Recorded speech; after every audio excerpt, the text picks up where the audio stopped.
From Microbe TV, this is Immune, episode number 38, recorded on November 24, 2020.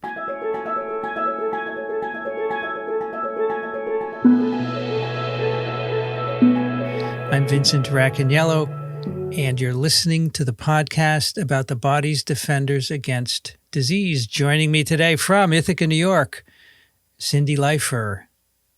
Hi, welcome back. How things in Ithaca? Do you have snow yet? We did. We had a covering. It melted, so no snow currently. But it's actually like 50 degrees today. It's very, very unusually warm for this time of year. I don't complain. I've been going for walks, so it's been quite nice. Also joining us from Durham, North Carolina, Steph Langle. Hey there. Good to be back. Another episode. To think that eventually we'll start talking about other viruses than COVID-19, but that seems to be the hot topic. You know, that's a good question. Like when? You know, you could talk about this for years, actually, because, you know, even after vaccines, people are going to be studying vaccine responses and all kinds of stuff. And from Madison, New Jersey, Brianne Barker. Hi, great to be here. Having a great time here. It sounds like it might be slightly warmer in Ithaca than in New Jersey, which is odd. But that is odd. Yeah, but that's okay. I'm not going to complain. You can complain. No, it's okay. You'll get your laughs back when we're I spent enough time in New York to know how exciting that is. Our guest today is also from Durham, North Carolina. She is the Davison Distinguished Professor of Pediatrics at Duke Medical Center. Sallie Permar, welcome to Immune. Thank you, Vincent, and thank you to this esteemed audience here and hosts of Immune. I'm, like I told the host earlier, I am just so honored to be one of your guests, and I've really been a fan of your work. Many of your hosts I know very well, and I'm just excited to be here and speaking with you. Great. You know, well, it's funny to hear that, and it's, you know, it gives me a little like pinpricks. It's very sweet because I, as a PhD student, started reading Sallie's papers, and there's a little teaser before talking about other viruses. We are going to talk about other viruses today, but I was reading Sallie's papers and thinking, wow, wouldn't it be great someday if I could end up in Sallie Permar's lab? And in fact, that's what happened. Sallie is my boss, and I've been in the lab since 2019. Yeah, it's not very long. No, it's not. With the pandemic, I mean, there's like... It just feels like 2020's been a feels like forever, time. Yeah. It does feel like forever. And I still remember when I had joined, I was probably new on Twitter, pushed there by my husband, who's a PR guy. And so I was glad to be joining. And I was quickly followed by a Steph Langle, who I thought, wow, she's really excited about breast milk immunity, mucosal immunity, maternal immunity. And that's how I got to know her.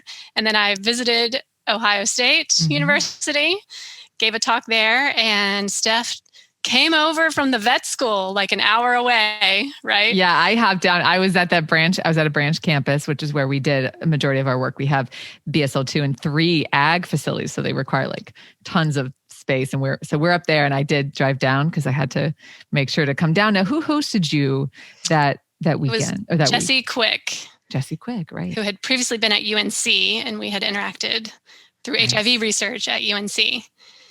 Perfect. But after meeting Steph, I thought, well, if she applies, definitely taking her as a person.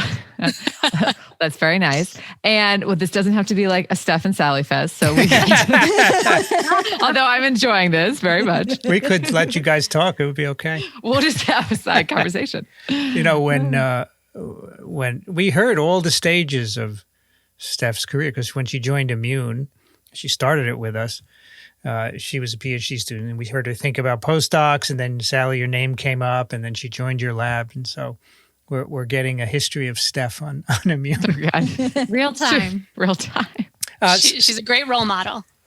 So when you interviewed her, you knew she was doing this podcast, right, Sallie? It came up somewhere along the way. I remember Steph said, now I have to let you know about my other life that I pursue on social media and in, science communication. And she wanted to make sure I was okay with it because it is a time commitment. Yeah. But I am a believer that there is a lot of benefit to anyone's career who pursues science communications on some level for their own work, to promote their own work, promote those of others, that I'm okay with it. So I'm glad that Steph is really an example, I think, in our group and how to utilize social media for good. And so I watched her doing that and I learned from her, really. Well, you've been very involved in a lot of different capacities, which I think we can talk about in a little bit. But I've seen write-ups, the New York Times or the LA Times. I can't remember which one, but a lot of different publications. I have been, I say, inspired by this pandemic on some level because it really was a culmination of all the things that us as virologists, immunologists, we've been talking about and writing about in those few critical intro sentences of our grants. Like, the reason we do this work is that, viruses are a problem, and we know there are more coming. We know that there are, the high potential for these things to become epidemic, even pandemic.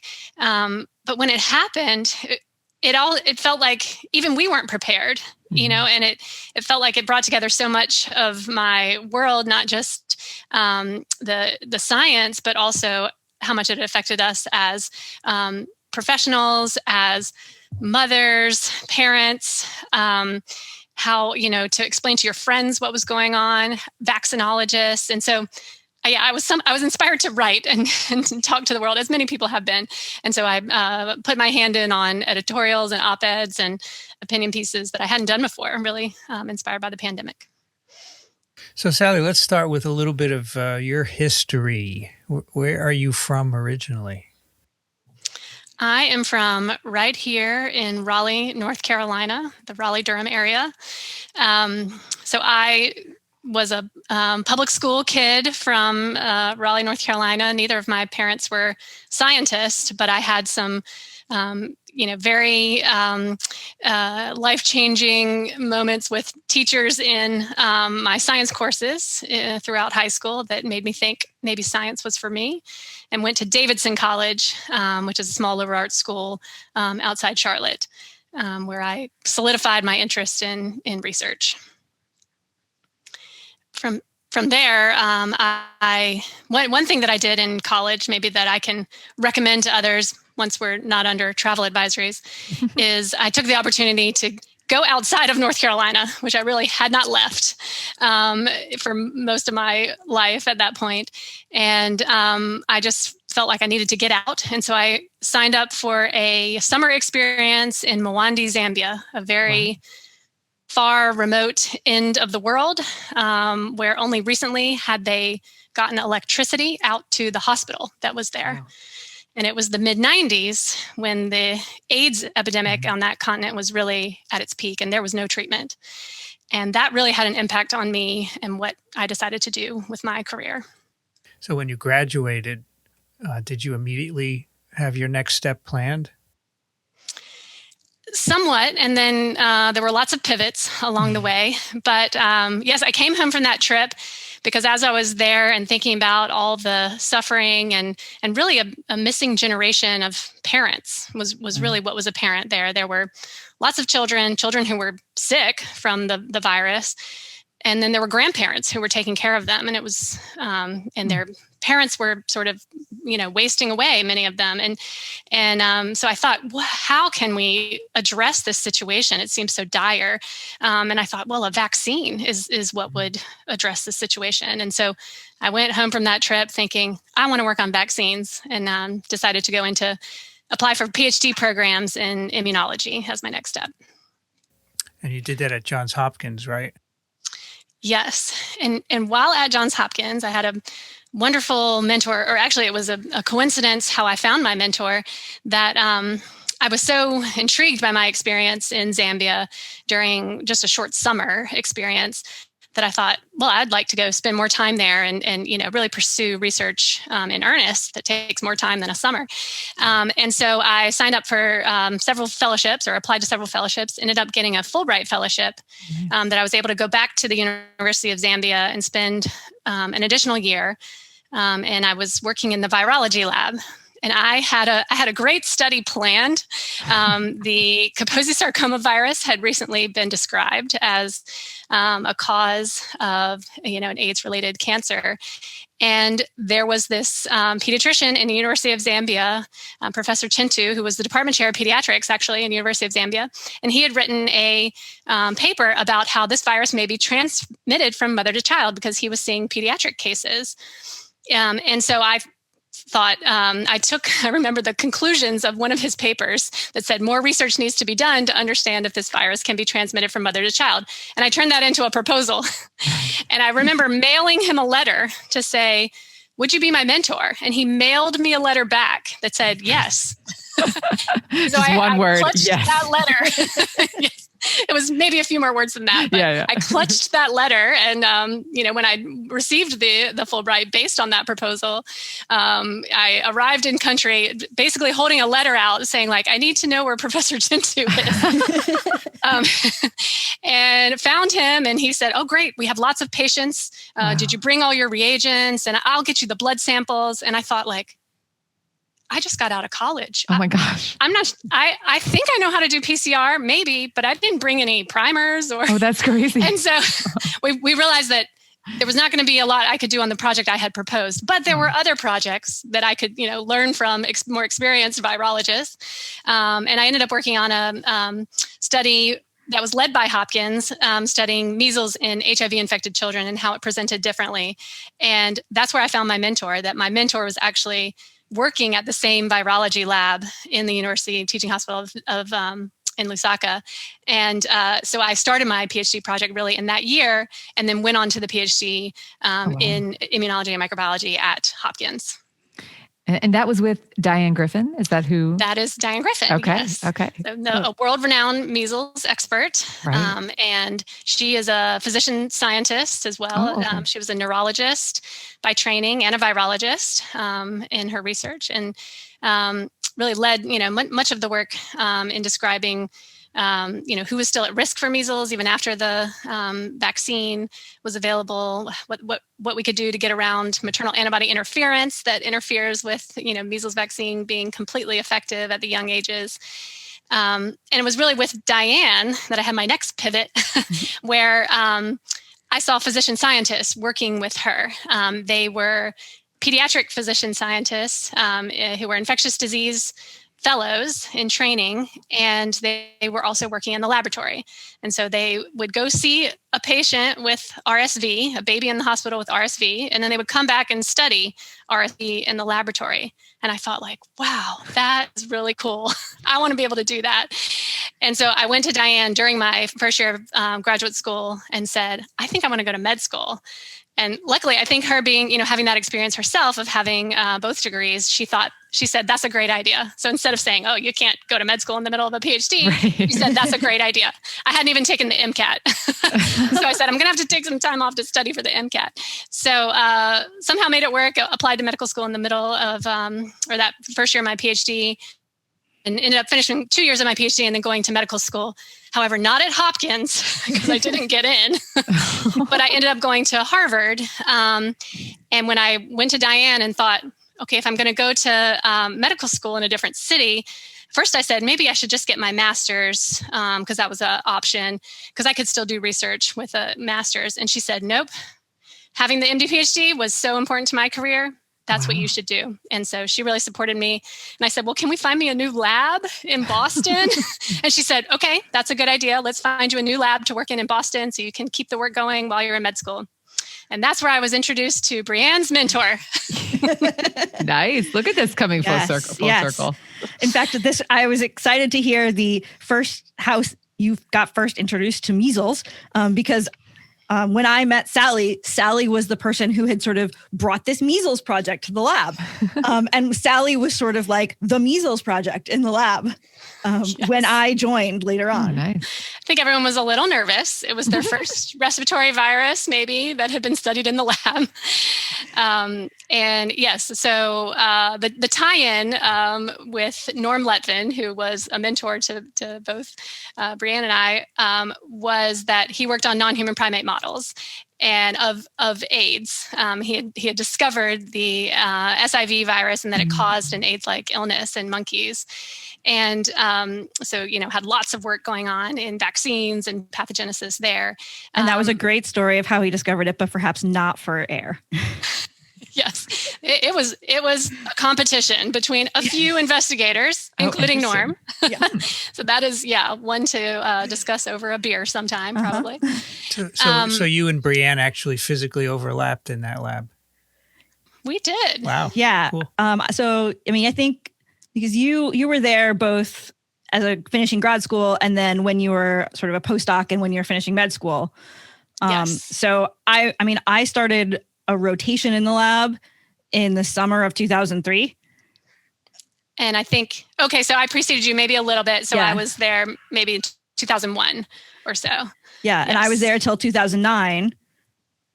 And I was there till 2011. So yeah, it's basically a lot of time we were both there together. Were your benches close to each other? Were they far away? They were. I remember when Norm asked me, where do you want to sit? He had several rooms and we walked through and in one room he said, this is the fun room where all the grad students hang out. And I said, well, I want the fun room, obviously. And so I got put in with the rest of the graduate students. Brianne joined eventually. Yes, I did. Cool. Very cool. So can I ask you a measles question? This is in the middle of your story, but I just don't want to forget this. Is it true that the measles vaccine is sterilizing? Induces sterilizing immunity? Sterilizing immunity. I think the answer is no. Okay. I think that it doesn't allow systemic virus replication. Do you know if it allows shedding from the respiratory tract? That's a good question from the respiratory tract. I'm not sure that has been established. Yeah. But one thing we did do in monkeys that we might have snuck into a paper is took monkeys who had HIV and had some immune suppression and gave them a measles vaccine. And we did find some shedding, if I can remember the paper right. So it was a bit controversial to say, like, would it be safe still, to give this vaccine? I think clearly the epidemiology has shown yes, that it has been safe. But in the monkeys, we wondered a little about, how much virus replication can you get, especially, in this immune compromised model. Yeah. I mean, I ask because we're talking about SARS-CoV-2 vaccines and whether there'll be sterilizing, probably not. And people are always saying around me, the measles vaccine is a great example of a sterilizing vaccine. And I said, really? I'm not sure about that. So that's maybe we don't have the evidence. No. Okay. Yeah, I wouldn't put it in that category. Yeah, because vaccines I know the best, the polio vaccines are absolutely not sterilizing, right? So no, it's just when they tested the polio vaccines, it was to prevent polio, not to prevent shedding. So makes perfect sense. And some of the best immunity, which I think is not the same with SARS-CoV-2, some of the best immunity is from natural infection, right? And so, sometimes I think a vaccine that can allow a little bit of natural virus exposure combined with your vaccine immunity that then blocks it from, becoming a problem, maybe some of the best vaccines. But in the SARS-CoV-2 model, we're seeing that natural immunity is actually probably not better than what can be elicited by a vaccine. Yeah. Yeah. Okay. Sorry. So we're at you finished an MD and then you did a little bit more in Vin's lab. Is that right? Yes. So he gratefully allowed me to do some measles studies in his non-human primates, and then even in some HIV-infected non-human primates. And we actually did some classic studies that were very Norm Letvin-esque, was to deplete parts of the immune system and then give the monkey the virus and see, what happened. And so he had just led some of those studies for HIV, demonstrating that CD8 T cells are very important for virus control. And I sometimes laugh that we keep learning this over and over and over again, that CD8 T cells are very important for control of HIV, maybe not for protection against acquisition, but definitely for control. And we did that in measles, and we showed that the CD8 T cell depleted animals did have a harder time controlling virus replication when they were naive. Yet when you depleted B cells, you had did not have any change in the viral dynamics. So really, the measles infection clearance is dependent on a CD8 T cell immune response. Right. But I stayed on, and I remember having a existential crisis. And this was actually one of the most remarkable things I think Norm did for me as a mentee was he said, okay, Sallie, you're finishing all of your schooling. You're finishing your graduate school, your MD, your PhD. You need to pick an area that's going to be yours, and it's got to be different than mine. And this is an important moment for you. And so he said, I'm going to help you figure out what you want to do, because I had been studying, respiratory viruses, measles. I was in an HIV lab. What did I want to do? And he went with me to maybe 3 or 4, very astute virologists and immunologists around Harvard Med School campus. And we sat in those people's office for an hour or so and just shot the breeze about, if you were Sallie, Norm would ask them, what would you do for your career? What virus or problem would you focus on? Wow. And I think back to that he spent that much time and effort helping me find my career. It's really, really impressive. And unfortunately, I thought that was the standard in mentoring, and I learned later it wasn't. But I really appreciated that. And after doing all that, going around to all these people, thinking about all the opportunities, I came back to Norm and I said, you know what? I want to study pediatric HIV and how we can prevent mother-to-child transmission of HIV. And he said, great, because I can help you with that. We study HIV and non-human primate models, and maybe we can work on non-human primate models for maternal transmission. So we worked on a breast milk transmission model and, studying immunity in humans in the mother-child setting as well. So before you left, did you do some experiments to get some data on that system? Yes. So we, one of my things that maybe won Steph Langel's interest was I helped to develop a model in which you could induce lactation without the monkey ever being pregnant. I remember the lab meetings. Were people like, what are you going to do? They're like, milking monkeys, huh? Yes. And there was a whole time in my life, in fact, I'm just donating these supplies to Steph now, where I worked on developing a breast pump for monkeys. Because we weren't getting a lot of milk from the monkeys, and I wanted more. We want more milk all the time to do the cellular immune work and the antibody work and the virus work. And so we thought, okay, maybe the manual approach that the vets that was not, the best it could be. So we tried to build a monkey breast pump. And what we learned from it is that the manual approach by very experienced veterinary staff was actually the best. I did some monkey milking myself, and I, proved that to be true as well. So we stuck with the manual approach in the end. My monkey breast milk pump never came to be, and never resulted in a paper either. Could have but been yes, a big seller, everyone had to put up with that. Hearing about that. So after Harvard, where did you go next? So then I was out of my fellowship. So I trained in pediatrics and then pediatric infectious disease. One important thing that I think I was able to do for my career, because it is a lot of time that you commit to clinical training, and that's a lot of time you can be out of a research group or out of a lab that you may lose ground. And we see that a lot of people who have an interest, say in medical school and research, and then they go into clinical training and just don't find the time or the mentorship, and then they may never go back to it. In fact, only 1% of doctors describe themselves as researchers, which I think should be higher.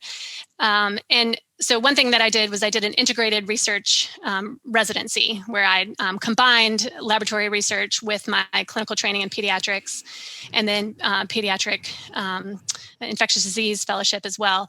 And it was nice that I stayed at the same location and with the same mentor, and that I had such a wonderful mentor and such wonderful lab mates, of course, Brienne, that I stayed there and kept working. Yeah, that story that you were telling about Norm going to different meetings with you is such a Norm story. Aww. And, I can think about sort of similar experiences that I had, and, it's well, that's good, because I was thinking it's like very reminiscent as you were telling that. I was thinking that. I was like, oh, I hope Brianne also had that experience. Otherwise, this could be awkward. Oh, no, I very much did. Oh, that's good. That's good. Very much. And Sallie and I have, had conversations since about how much, it would be great to have him around to bounce ideas off of now. Yeah. Yes. Because as Brianne indicated, he passed away in 2012, right? Yeah. I believe, from pancreatic cancer, which he actually was first diagnosed with in 2008. Yeah.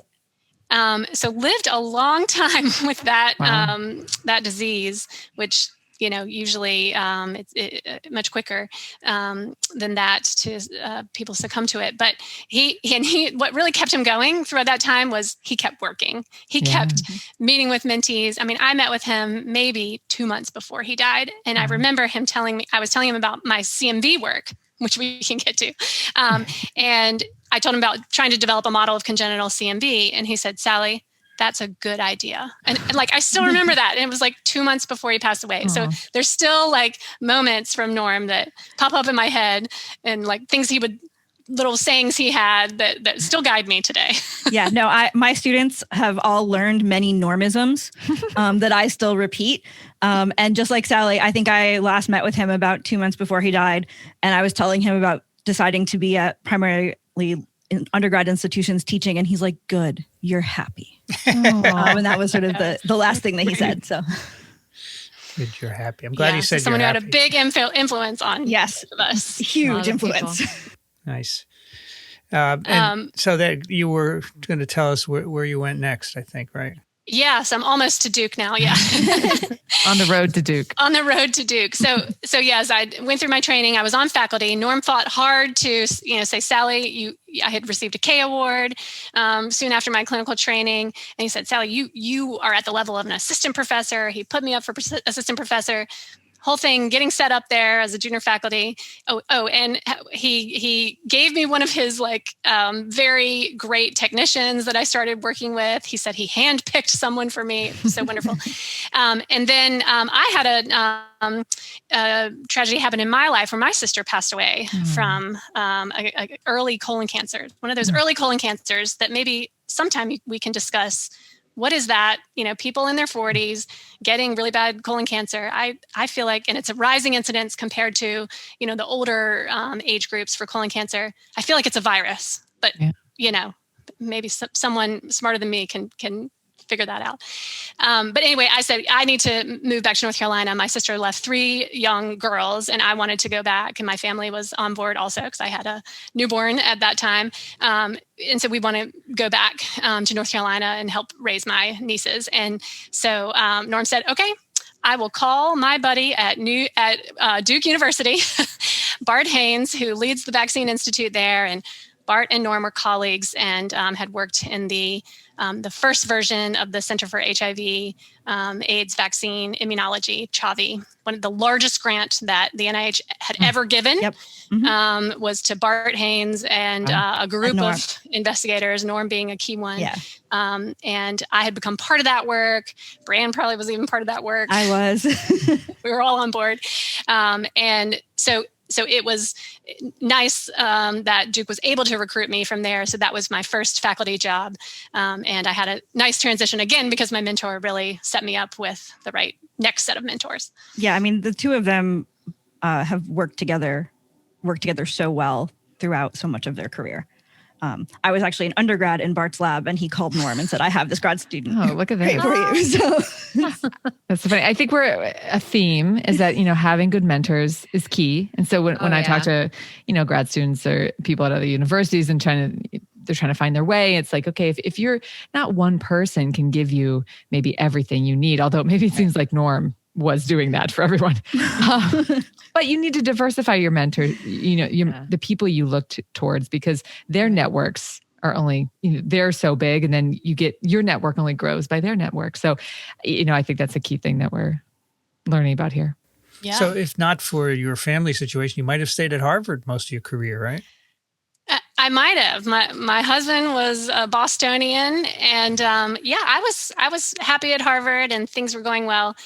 When I got to Duke, I did.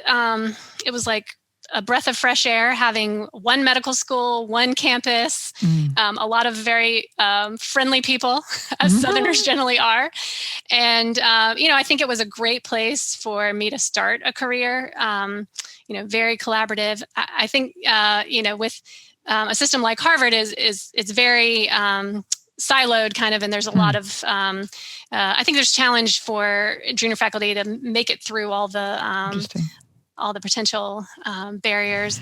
And, of course, there's many, many strategies by which to bolster those early careers. But Duke was a great place for me, and I really got the best of taking advantage of early career programs, as well as the collaborations and the work from the Human Vaccine Institute. So given that we don't have a huge amount of time, I would enjoy if you would, because I want to get to SARS-CoV-2 before we end. Maybe you could give us an overview of the HIV and CMV work you did when you went to Duke, and we can ask you questions about it as you go. Great. Yeah, so my focus has really been on determining the immune responses that can be protective against neonatal infections that mostly occur from mother to child transmission. And there's some lessons from natural immunity to gain there that then can guide vaccine development, which is that for both of those viruses, even when mom becomes infected for the first time during pregnancy, it's only about 30 or 40% chance that the mom is going to pass on the virus to. And so that's a large number who don't get that infection, even though mom has no immunity, the baby has no immunity. And so trying to understand what is it that protects that 70% of exposed moms and neonates against that vertical transmission has been sort of at the heart of what we've tried to study. And so we've done some work establishing some immune correlates of protection against neonatal HIV. It's a virus that, as we've learned again and again, you have to both study the immune system and the virus together, because the virus changes so rapidly in response to immune pressures that you can't study one without the other. And so some of our recent work has shown that, no one was ever able to really come up with a specific type of antibody response that may be protective in the mother-child setting when mom is passing the antibodies to the baby before the baby's even born. And we're learning now that it may be because the viruses that infect those babies are actually just escaping those antibody responses. And so if you define a potentially protective antibody response in another setting, it may actually be driving transmission in the mother-to-child transmission setting. And we're finding that may be true of broadly neutralizing antibodies in that mother-to-child setting. And for CMV, it's even more complex. I talk about that SARS-CoV-2, even HIV, you only have to focus on one protein when you come to antibody responses. With cytomegalovirus, it's 14 different complexes on the surface of that virus. And so still learning, what are the important responses there. And you also have not only learning about what can prevent maternal acquisition, but also what can prevent the actual placental transfer as well, maybe different immune correlates. And that's where having an animal model has been very useful, and a highly relevant animal model that has a placenta that mirrors that of humans is an opportunity. Still using the deplete one cell type in the immune system to see, what's most important. I feel like HIV, we're still a bit far away from those broadly neutralizing antibodies that I believe we're going to need to have in order to have a protective vaccine, but getting somewhat closer with the native-like antigens. And then in CMV, I think we're closer. We've had protective vaccines that have reached 50% efficacy, and so studying what was successful there and enhancing that may be a way to improve on that. So, Sallie, I know that you have done a little bit of work on vaccination during pregnancy and vaccination of breastfeeding moms, and how the vaccine-elicited response can be transferred to the neonate. Can you talk a little bit about that work? Because I think that's, when I've heard you talk about it, it's been really fascinating. Yeah, right. So that, again, is one of the things that really draws me to this field of maternal infant immunology is there is the opportunity to use the mother's very mature immune system to elicit responses that then will aid the baby in getting through a very vulnerable time right after birth, that we know that immune system couldn't be too overactive as a fetus because you have to avoid rejecting your own mother as a fetus. And so the immune system has to be modulated in several ways to not do that. And so therefore, you can use the opportunity of the maternal immune system, which includes antibodies passing across the placenta. And of late, we've been studying, does every single IgG get across the placenta at the same rate and with the same chance? Or are there ideas about which antibodies may selectively cross the placenta, and that would allow us to control it a bit more through vaccination? But the other piece of the maternal immune system that's very important is the breastfeeding period. And there is immunity that is transferred to the infant through breastfeeding as well. And so there's really those two opportunities to use to enhance immunity for the baby who is still developing their own immune system. It's a similar approach to respiratory syncytial virus, right? Immunize the mother because the babies are so susceptible at birth that you can't really vaccinate them, right? Right, because any immune system, no matter how old, needs a few weeks, right, for the adaptive response to develop. And so even immunizing the minute you're born, it's going to take a few weeks. And those few weeks are when we see the most babies admitted to the hospital with RSV. So yes, that's been a big focus of the RSV vaccine in eliciting protective antibodies that will be specifically. Well, though my OBGYN colleagues tell me, don't forget about the moms. Moms also should not get RSV in pregnancy because that can be a severe disease for them. But really, for the purpose of protecting the infant in that first few weeks of life, maybe combined with active vaccination in the infant, that would generate protective immunity across the ages. Now, you and your MD PhD student, Jennifer Jenks, just had a recent publication, Science Translational Medicine, correct? Yes. Defining a correlate of protection for CMV. And maybe in the next, couple minutes before we transition to SARS-2, could talk about that and what it means for actually getting a licensed CMV vaccine. Yeah. So as an HIV vaccine researcher, I came to the field of CMV really because in my pediatric infectious disease training, I was working in clinic and I saw baby after baby who was coming in for evaluation of congenital CMV. And I thought, who's working on this vaccine? That's literally what went through my head. And so then I went and looked it up, and it seemed like it was an open area that didn't have near as much activity going on as the HIV vaccine, and yet was so common. 1 in out of every 150 babies born across the globe has congenital CMV. And about 20% of those will go on to have some kind of long-lasting impairment. Hearing loss being the most common, but other developmental delays, other birth defects as well. It's the rubella of our time, wow. Or of all times, because it's been with us, as long as we know. So it is important to develop a cytomegalovirus vaccine, and I think it's one that's really going to help things like the education gap, because it is a disease of poverty and in certain underrepresented minorities where it's more common in those populations. So very important vaccine, and it's actually one that's caught the eye of the vaccine manufacturers because it's needed across the globe, developed countries and underdeveloped countries. So it was actually Moderna's lead candidate before SARS-CoV-2. So it's still in there. SARS-CoV-2 is stealing the spotlight. It is, Many but ways. I think it's blazing a path as well. Okay. Yeah. So we set out. So I was learning about the CMV field. It was remarkable to me that they had one vaccine candidate, the glycoprotein B vaccine, which is the main fusion protein of CMV, mixed with a squalene adjuvant. That had been tried in 3 different populations in postpartum women who are going to be exposed to their toddlers who often are carrying CMV, adolescent women who are going to be the target population of the CMV vaccine to have immunity before pregnancy, and then in transplant patients, because CMV is also the leading transplant infectious complication. And in all 3 of those studies, it was remarkable to me, they achieved approximately 50% efficacy in preventing acquisition, or in the kidney transplant, preventing reactivation of the virus.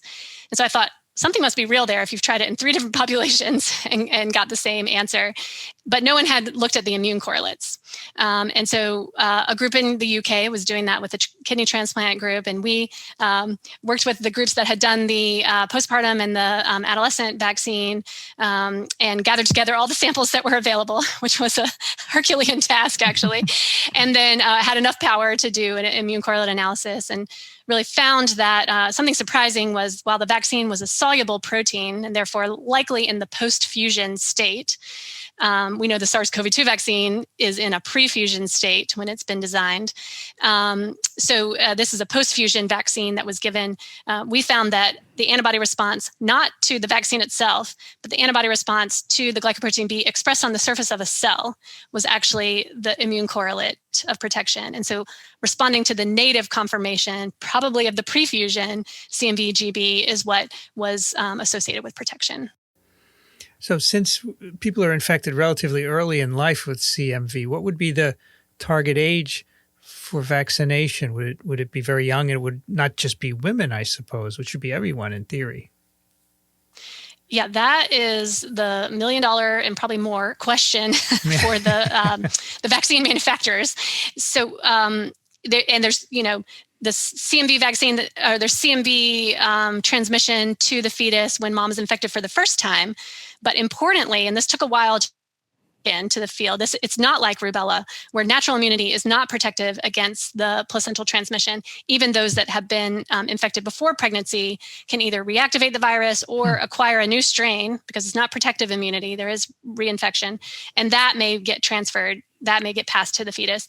So while the vaccine right now is being developed in the seronegative women, which are mostly in developed countries, eventually that vaccine, to really address the worldwide issue of congenital CMV, will have to elicit improved immunity to just the natural immunity that the virus itself elicits. So right now, adolescents are the target, but there's been a lot of talk about, should this be a toddler vaccine, which is also where a lot of the transmission is happening. Back to your question about, can it prevent transmission in addition to acquisition? Yeah. Great. Wow. I feel like we could talk about these topics for sure, like another hour. For sure. I'd be game. But so you've been able to pivot from one virus to another. And so I guess you've, like many people, now pivoted to SARS-CoV-2. Is that something that you would like to talk about a little bit and tell us what you're doing in that arena? Yeah, sure. So yes, I'm not sure I would recommend pivoting from virus to virus, because every time you do, you have to develop the new neutralizing antibody assay and all new reagents. Steph knows, because she's been doing that for rotavirus in our group. But I think it's, as immunologist, these principles apply across all viruses. And so really that's an immunologist's job, right, is to figure out how to study those important pieces of the immune system against many potential pathogens. So it's challenging, and we're always struggling with virus stocks, but I have found that to be enjoyable to attack the next problem. And that really was SARS-CoV-2. I think as any virologist or immunologist, you just felt the weight of, well, what's going to be my place in fighting this pandemic, realizing how impactful it was going to be to, all of our lifetimes. And I'm a little embarrassed that one of my friends in the non-human primate world came to me in January, I think, and he said, "Hey, we're thinking about getting a group together to study this Wuhan virus. Are you in?" And I said, "I'm really busy. I don't know if I can take on another thing," which is good advice usually to people who are already studying a lot of viruses. But at that time, I clearly didn't recognize how important this was going to be. But once it became February and it was pretty apparent how much of an issue this was going to be for the whole world, I started getting interested, and I know others too, on why are children seemingly protected against severe disease and the adults and elderly are filling up the hospitals.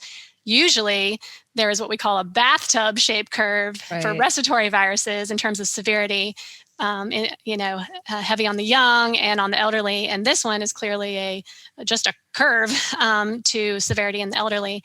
And I still think that understanding why children evade severe disease is key to protecting elderly and really impacting this whole pandemic at its core. And that's still holding up. Like over time, we still, even now, schools are reopening and a lot more children are getting sick. They're just not getting severely ill. That's true. We braced for the wave for a while in pediatric infectious disease. It didn't come. What did come is the multi-inflammatory syndrome in children that really has only presented in earnest in numbers and numbers of children in places that were hard hit all at once, like New York City. And then those of us who were in parts of the country that didn't have that initial very high volume surge, we were all waiting and checking every patient's D-dimer, et cetera, to look for MISC. And we realized it must be pretty rare. So the severe disease is still rare, I would say, in children. I think we think MISC of something like 1 in 1,000 maybe infections. And there are some groups that may have more severe disease, like adolescents, especially obese adolescents. But yeah, that has really held up, that young children seem to maybe have a few mild symptoms, but not need hospitalization. So do we have any ideas? I know there are tons of things that have been proposed in the literature, but I'd love to hear kind of what data stands out to you for why there might be that difference in severe disease in children. What types of things are you thinking about with that? Yeah. So I think our hypotheses have not changed, and there's just maybe a little data here and there for each of them that have kind of refined them. But the first being that the virus can't replicate as well. Like maybe all the requirements for entry, et cetera, are just not expressed as highly on the nasal epithelia and the lung epithelia of children. The immune system is stronger or better or more appropriate or not too robust to get that cytokine storm. And then third, that there's some pre-existing immunity that children have that are protecting them, with cross-protective coronavirus responses that adults are less likely to have. And I would say there's some evidence probably for each of those. One thing that has been clear, though, is that children do not replicate the virus less well. We can see really high levels of virus in the nose of children, similar to that of adults, and it doesn't seem to go along with symptoms. But maybe the children are clearing it faster. That's one paper that we published, Matt Kelly and Jillian Hurst led out of Duke, by studying children who did not come to the hospital, did not go to the clinics, but they went to their homes. So adults who were diagnosed, they then called them up and said, "Do you have children?" and went to their homes. So that's a really remarkable cohort that we're still working to describe what happened in completely asymptomatic or very mildly symptomatic children. So maybe there we showed that the virus was contained potentially more quickly in those kids. Then some work out of Einstein and Betsy Harold's group is that maybe the innate immune system is more robust in children and does the job at maybe clearing the virus quicker. And then some recent work that maybe there is that potential for pan-coronavirus antibodies in the B-cell repertoire of children that's more frequent than in adults. And I think that'll be something that's really important for vaccines in the future. Where are we going to target these pan-coronavirus vaccines? Right. And I want to make the argument for pediatric immunity. So what do you, there's been a big controversy about whether young children transmit at all. They seem to transmit less effectively, but I'm not sure we have enough data. What do you think about that question? Yeah, that's really been at the crux of it. And I wanted so much to believe that children were not going to transmit as well as adults or at all, ideally, so we could send them back to school because, children are really suffering from not having the safety net, really, that school provides, in addition to the critical, in-person learning. But it didn't pan out that way. Children can transmit. Clearly, household transmission is common. Even in this study that Jillian Hurst and Matt Kelly ran at Duke, a sibling being infected was a risk factor for a child becoming infected.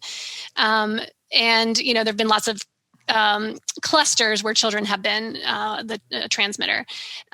But I think what we've learned from the school experience, and I've been busy trying to gather data on this, although, working with communities and school partners is a challenge into itself, is that if you practice the 3 W's of wear your mask, wash your hands, and wait in line 6 feet apart, then you can prevent the secondary transmission in a cohort setting.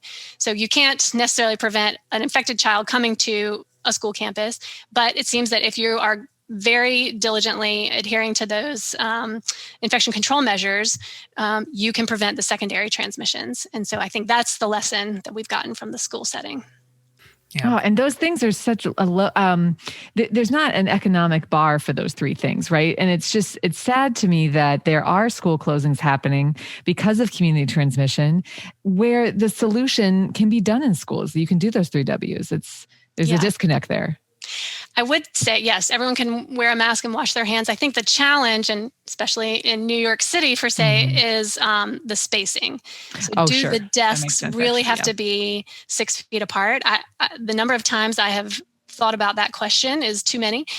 Can they be 3 feet apart? I mean, it makes a big difference. That's twice as many kids in a room if your desk can be 3 feet apart versus 6 feet apart. You're right. Yeah. So I think the space has been the biggest issue. So that you're right. I take back that is an economic issue, right? Because we think about funding of schools and the ability of them to have, the schools that don't have the same type of funding, they have to pack kids in. So that makes sense. Yeah, I know. Here in Ithaca, they have them in cohorts. So they have 2 cohorts that go in person.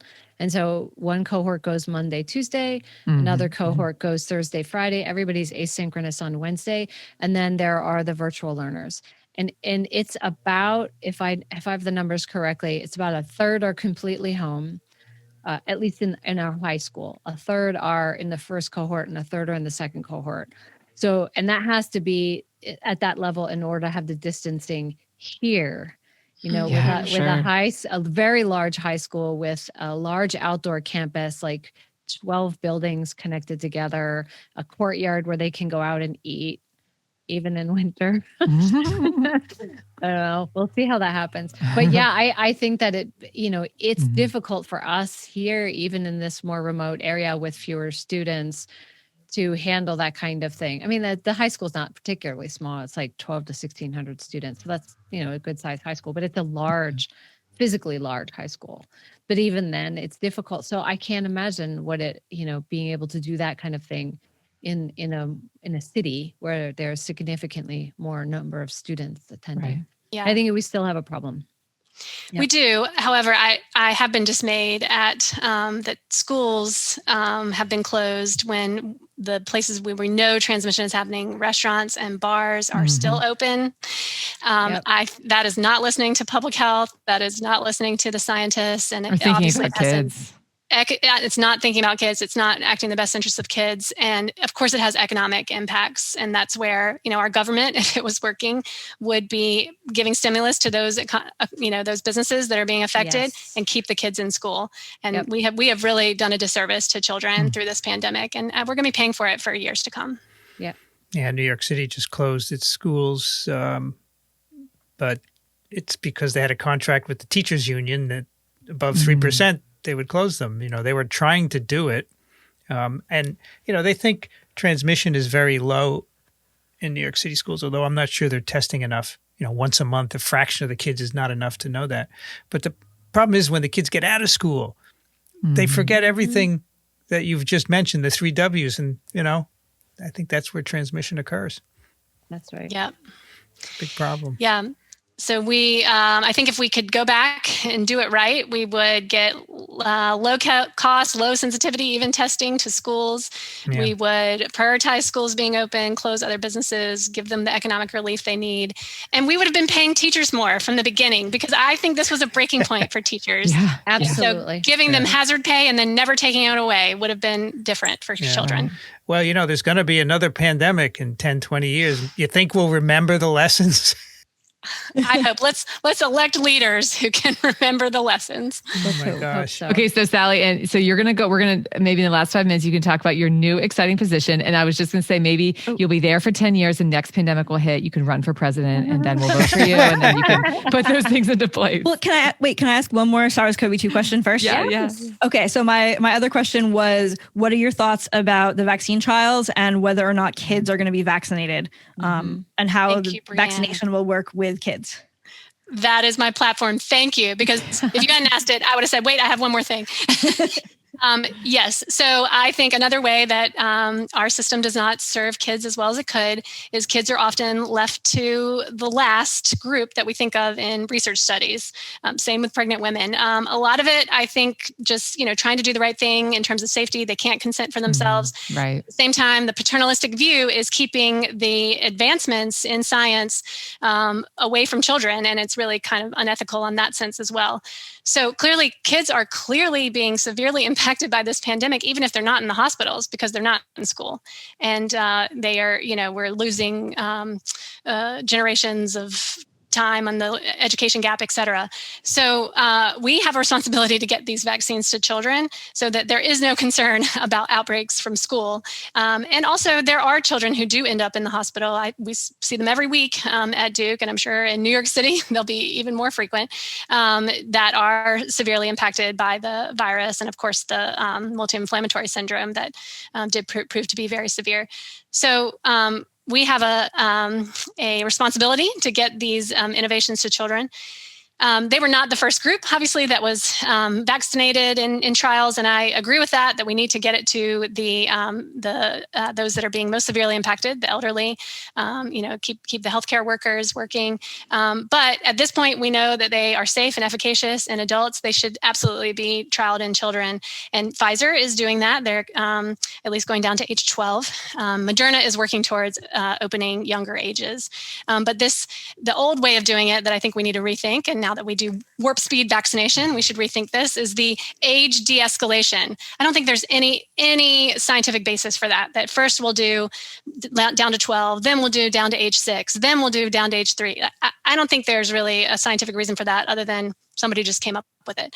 So I think that needs to be rethought. And luckily, we did get funded early on thanks to some champions at the NIH, to study some of the leading vaccine platforms in infant monkeys. Because while we knew the human trials would not happen right away, that was something we could do.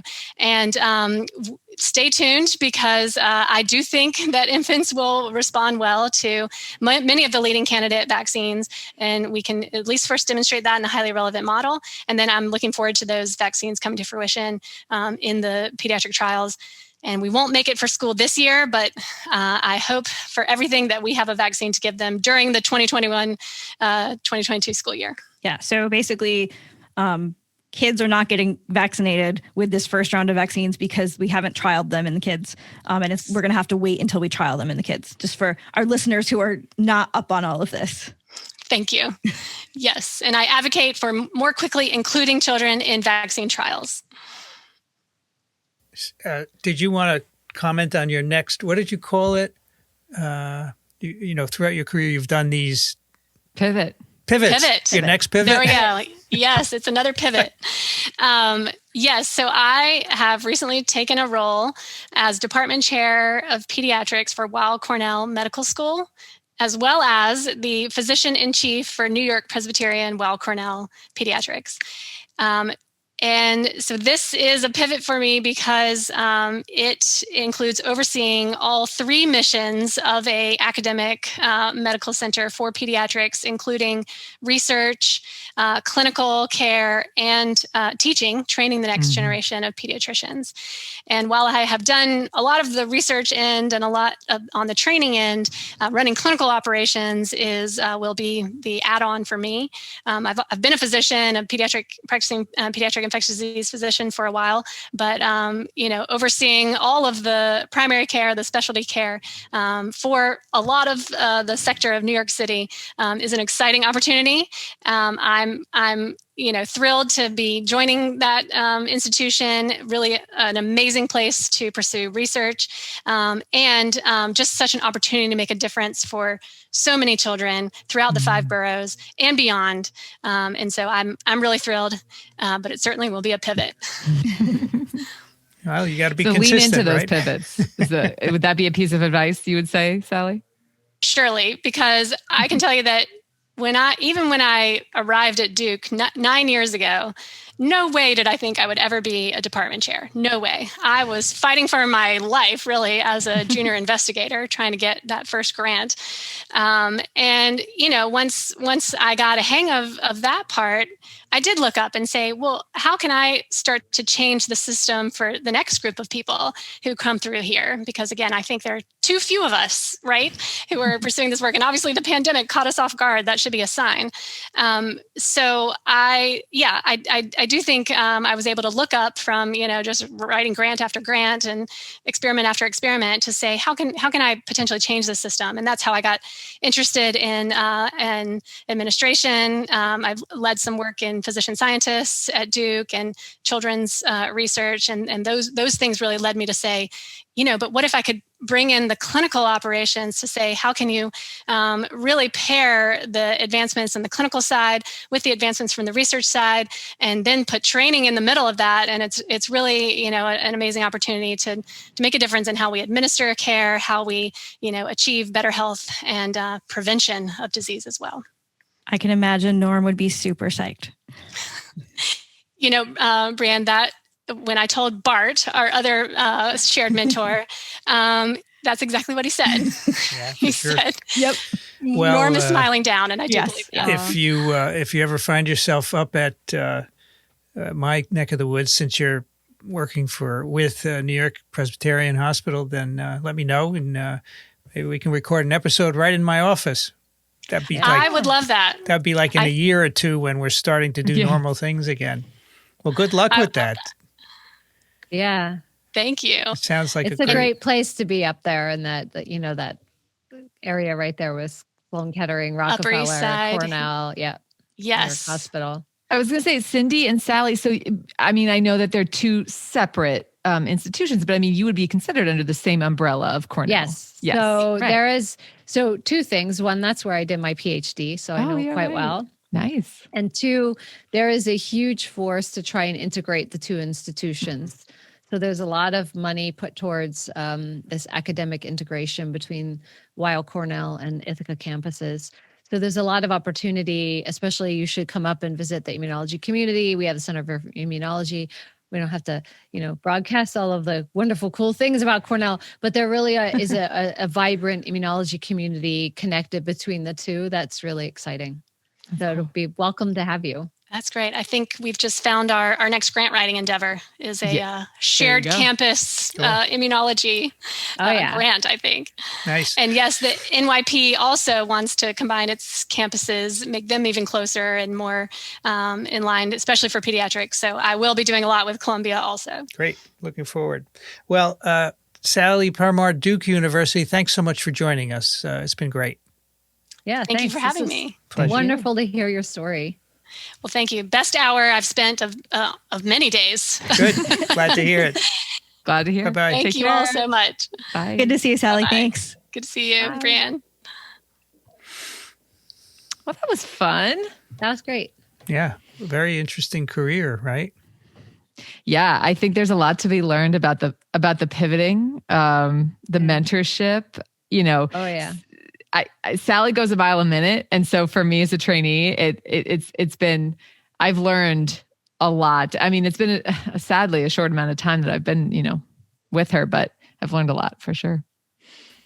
I'm sure, but I don't think she's going to bring you to 3 different PIs for an hour each and talk about what you should do next. Right? You know what's so funny? She said, I was like, I don't know if we've ever talked about that before.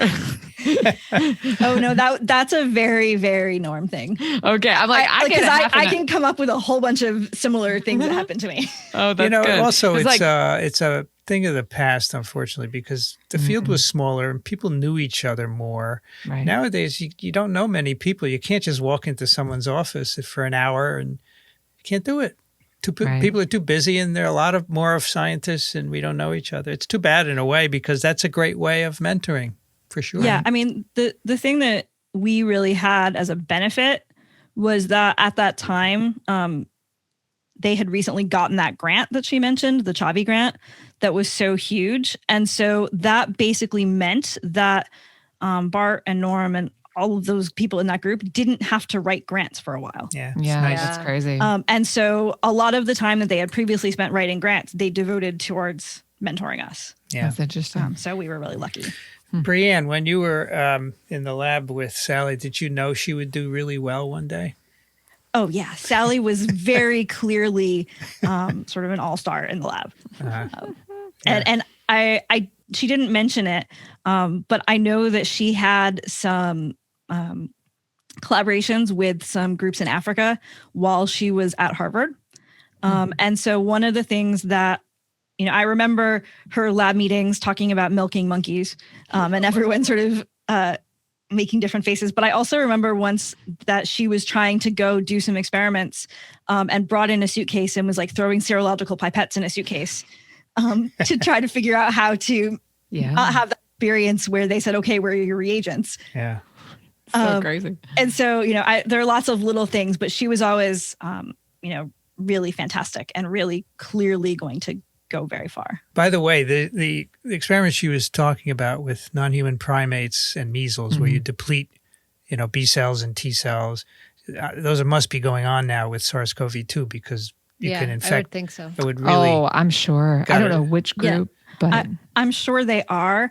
And one thing that she sort of didn't mention, whenever I think about that set of experiments that she did with the depletion of B cells and the depletion of CD8 T cells, that is a big experiment I think about when thinking about the difference between what actually is an immune response that's protective in natural immunity versus what can be protective in a vaccine setting.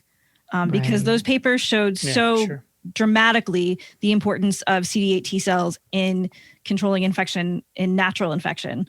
Yet if you look at the antibody response, that seems to be such an important response in the measles vaccine.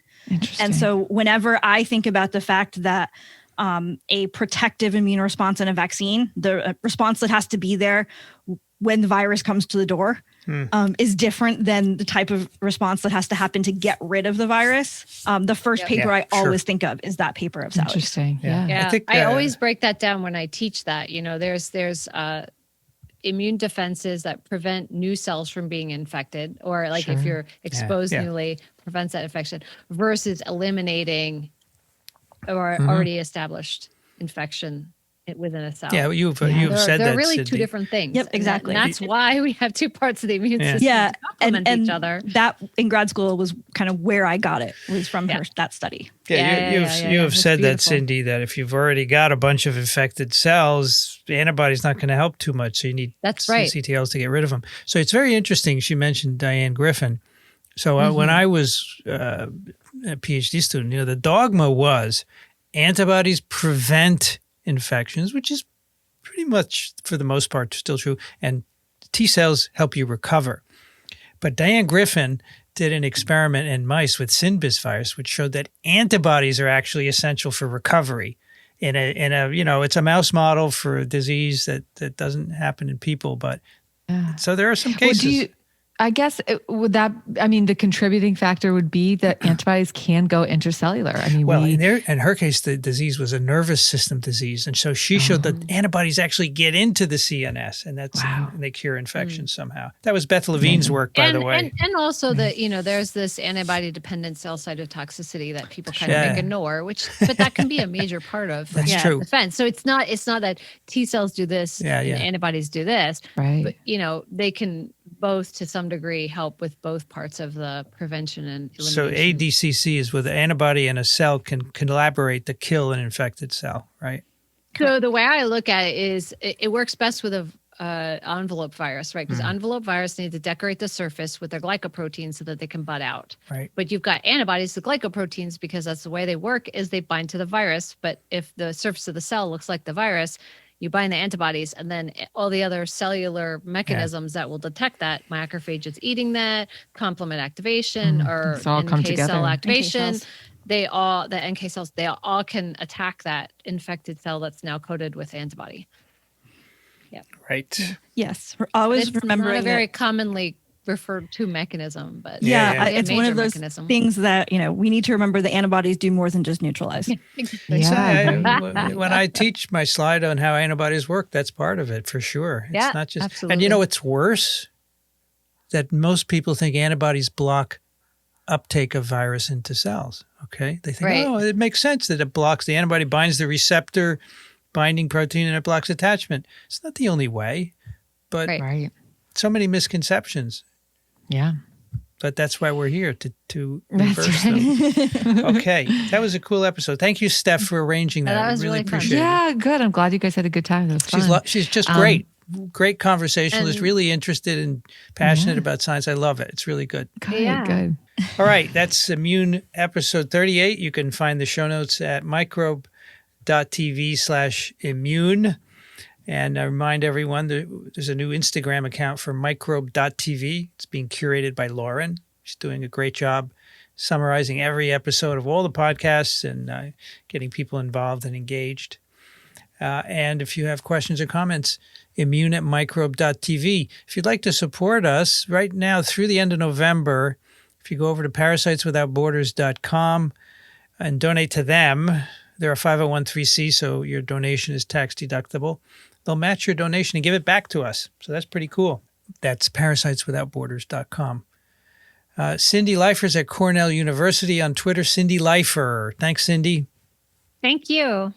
Steph Langle's at Duke University. Stephanie Langle on Twitter. Thanks, Steph.